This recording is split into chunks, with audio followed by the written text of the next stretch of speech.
Bonjour, j'ai décidé de faire un témoignage après m'être sortie de la rue et expliquer un petit peu ce que cela peut engendrer dans la vie d'une femme, de se retrouver jetée manu militari par la justice française en dehors de son domicile. Justice qui a décidé de donner suite aux propos mensongers, diffamatoires, humiliants d'un conjoint, aujourd'hui ex-mari, qui a été jugé et condamné plusieurs fois par la justice française pour violence conjugale, menace de mort réitérée. Voilà, donc en fait cette histoire elle date de 2012. De 2012 à 2014, j'ai été une femme SDF.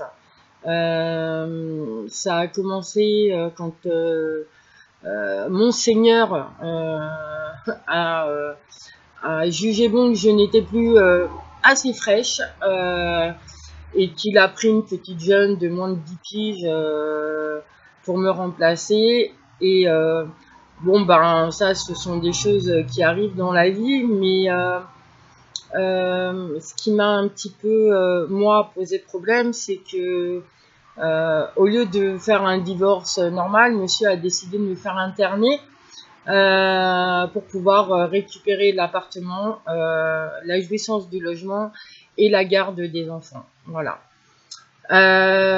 Suite à ce passage en psychiatrie, ce passage forcé en psychiatrie où ils m'ont tellement chargé en médicaments que mon cerveau a fait un accident vasculaire cérébral.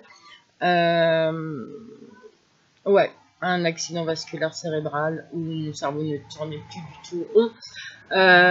Donc monsieur a obtenu la garde des enfants et la jouissance de l'appartement. Et en étant complètement perchée, je me suis donc retrouvée à la rue,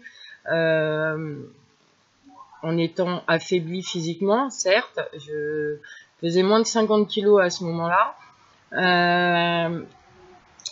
J'étais une femme, donc hyper difficile. Là, vous me voyez avec un sourire parce que aujourd'hui, ce sont des choses qui sont derrière moi, mais en même temps qui sont très présentes parce que je vois le nombre de femmes qui jalonnent les trottoirs. Elles sont de plus en plus nombreuses avec pour faire des maraudes régulières. Je rencontre des femmes comme moi qui ont eu des parcours similaires aux miens et si je fais des maraudes aussi aujourd'hui, c'est pour dire à ces femmes de ne pas baisser les bras, de continuer à se battre. Je sais que c'est loin d'être facile parce que quand on est dans la rue, il faut d'abord penser à survivre et pas forcément à avoir une vision lointaine du futur. On vit au jour le jour et un pas après l'autre. Quand on est dans la rue, il faut déjà chercher un hébergement, ce qui est loin d'être facile.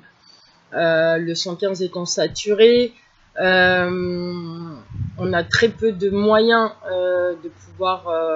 de pouvoir dormir paisiblement.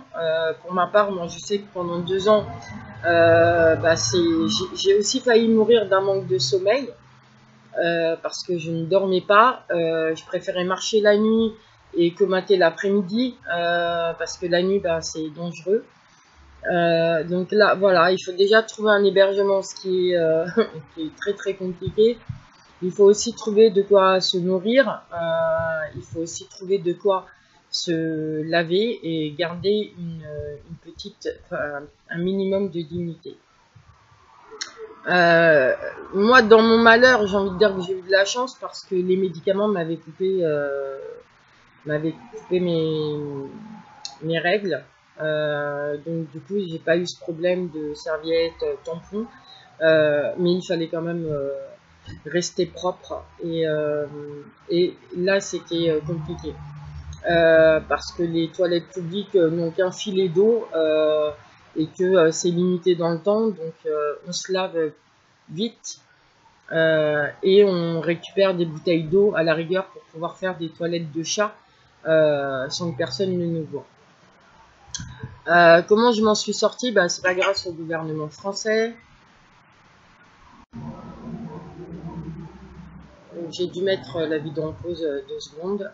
Je reprends. Donc si je m'en suis sortie, c'est pas grâce au gouvernement, c'est pas grâce à l'État français qui ne savait pas dans quelle case me mettre. Pour eux, je n'aurais jamais dû être sortie de mon appartement. Donc partant de ce principe-là, ils ont tout fait pour que je retourne avec mon ex-conjoint, mais c'était juste pas possible, quoi. J'ai épluché des pommes de terre, hein, je suis au regret de le dire, mais j'ai dû travailler un petit peu au black pour pouvoir me payer un hébergement. Donc j'ai épluché des pommes de terre et je faisais le service en salle dans un restaurant dont je tairai le nom parce que je ne veux pas que ces personnes qui m'ont tendu la main et qui m'ont aidé puissent se retrouver derrière les barreaux, parce que en France c'est un petit peu comme ça que ça se passe. Voilà, donc ce petit boulot en fait m'a permis de me payer un hébergement et de manger, et donc du coup de dormir, et plus je dormais, plus mon cerveau revenait à sa place, et au bout de quelques mois j'ai pu refaire mon CV et le dispatcher un peu partout, et j'ai notamment été contractuelle pour l'éducation nationale pendant 2 années. Aujourd'hui, j'ai un CDI, j'ai un appartement déclaré en HLM. Voilà. Donc, j'appelle, en fait, si je fais ce témoignage, c'est aussi pour montrer qu'il y a une vie après la rue, et